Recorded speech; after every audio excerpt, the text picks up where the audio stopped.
Assalamualaikum warahmatullahi wabarakatuh. Selamat pagi anak-anak ibu semua. Gimana kabar kalian hari ini? Semuanya sehat, alhamdulillah. Jangan lupa kita selalu berdoa untuk memohon kepada Tuhan Yang Maha Esa agar kita selalu diberikan kesehatan, agar kita bisa setiap hari untuk mengikuti pembelajaran. Baiklah anak-anak, ibu berpesan kepada kalian, tetap semangat ya anak-anak belajarnya dalam masa pandemi seperti ini. Walaupun kita harus belajar dari rumah, ibu selalu berharap pada anak-anak ibu semua untuk tetap semangat dalam belajarnya. Baiklah anak-anak, seperti biasa, sebelum kita memulai pembelajaran pada hari ini, terlebih dahulu kita membaca doa. Marilah kita berdoa bersama-sama sebelum memulai pembelajaran. Berdoa mulai. Berdoa selesai. Baiklah anak-anak, hari ini kita akan belajar tentang organ gerak pada hewan dan manusia. Pada buku tema 1, subtema 1, pembelajaran 1, yaitu organ gerak hewan dan manusia. Salah satu ciri-ciri dari makhluk hidup itu adalah bergerak. Jadi anak-anak, ketika suatu benda dia tidak bisa bergerak sendiri, berarti dia bukan dari makhluk hidup. Karena makhluk hidup itu ciri-cirinya bisa bergerak dan berpindah tempat secara sendirinya. Makhluk hidup akan bergerak jika ia memiliki rangsangan atau kena sentuhan. Jika makhluk hidup tersebut disentuh atau tersentuh, dia langsung bergerak dengan spontannya sendiri. Karena dia memiliki rangsangan, sehingga dia seluruh tubuhnya itu bergerak dengan secara spontan. Baiklah anak-anak, hari ini kita masuk ke materi. Anak-anak coba amati pada gerakan manusia dan hewan tersebut. Keduanya sama-sama bergerak dan berjalan. Manusia dan hewan menggunakan gerak untuk berjalan, berlari, melompat, memanjat, berenang, dan sebagainya. Dari tayangan tersebut kita dapat menyimpulkan bahwa organ gerak hewan dan manusia itu pada dasarnya adalah sama atau memiliki kesamaan. Organ gerak pada hewan dan manusia terbagi menjadi dua, yaitu ada organ gerak pasif dan ada organ gerak aktif. Organ gerak pasif itu meliputi pada pergerakan pada tulang, sedangkan organ gerak aktif itu meliputi gerakan pada otot. Tahukah kalian mengapa tulang disebut alat gerak pasif?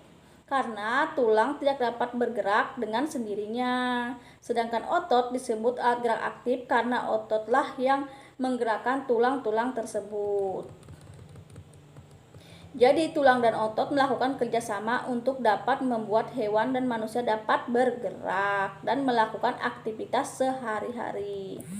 Berdasarkan ada tidaknya tulang belakang hewan terbagi menjadi dua macam, yaitu ada hewan vertebrata dan hewan avertebrata. Hewan vertebrata adalah hewan yang memiliki tulang belakang. Contohnya seperti kucing, gajah, burung, ikan, ular, dan masih banyak lainnya. Hewan yang memiliki tulang belakang. Sedangkan hewan avertebrata itu adalah hewan yang tidak memiliki tulang belakang. Contohnya seperti cacing, ada belalang, ada siput, ada ubur-ubur, ada bintang laut, dan sebagainya. Sekarang mari kita amati hewan vertebrata, hewan yang memiliki tulang belakang. Contohnya seperti kelinci. Kelinci dan gajah sama-sama bergerak menggunakan kaki. Namun cara gerak mereka itu berbeda. Kelinci bergerak dengan cara melompat, sedangkan gajah bergerak dengan cara berjalan sendirinya. Mengapa kelinci bergerak dengan cara melompat? Karena kelinci memiliki tukai belakang yang lebih besar dan panjang. Hal inilah yang membuat kelinci bergerak dengan cara melompat. Sekarang perhatikanlah hewan berikut ini. Ada burung.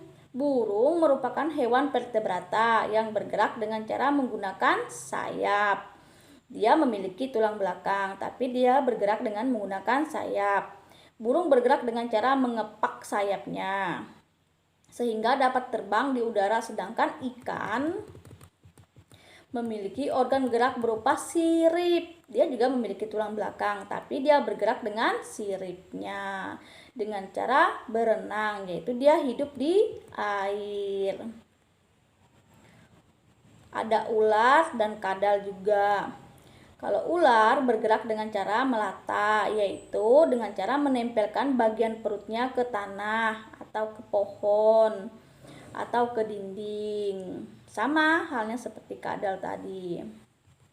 Selanjutnya kita belajar cara gerak hewan avertebrata. Tadi sudah kita belajar tentang cara gerak hewan vertebrata. Sekarang cara gerak hewan avertebrata. Cara gerak hewan avertebrata itu meliputi seperti belalang. Belalang memiliki alat gerak berupa sayap dan 3 pasang kaki yang beruas, sehingga dia bergerak dengan cara terbang dan melompat.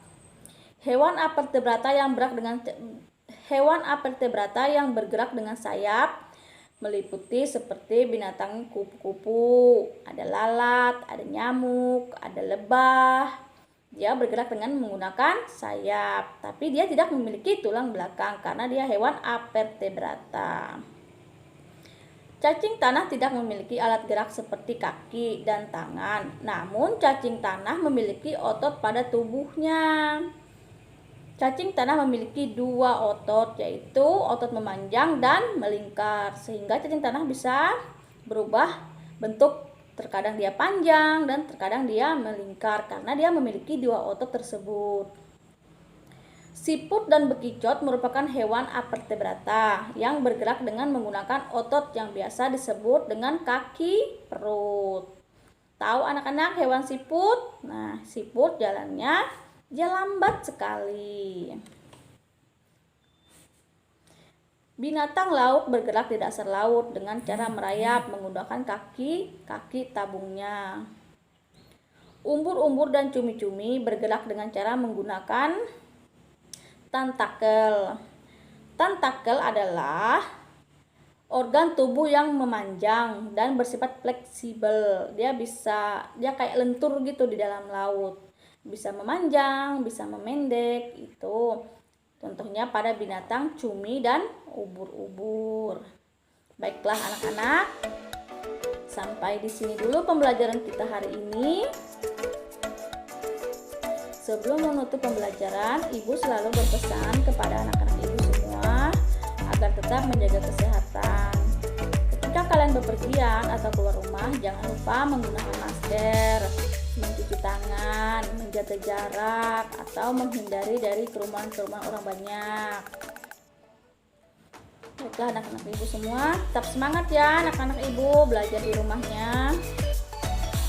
Ibu akhiri pembelajaran kita hari ini dengan mengucapkan wassalamualaikum warahmatullahi wabarakatuh.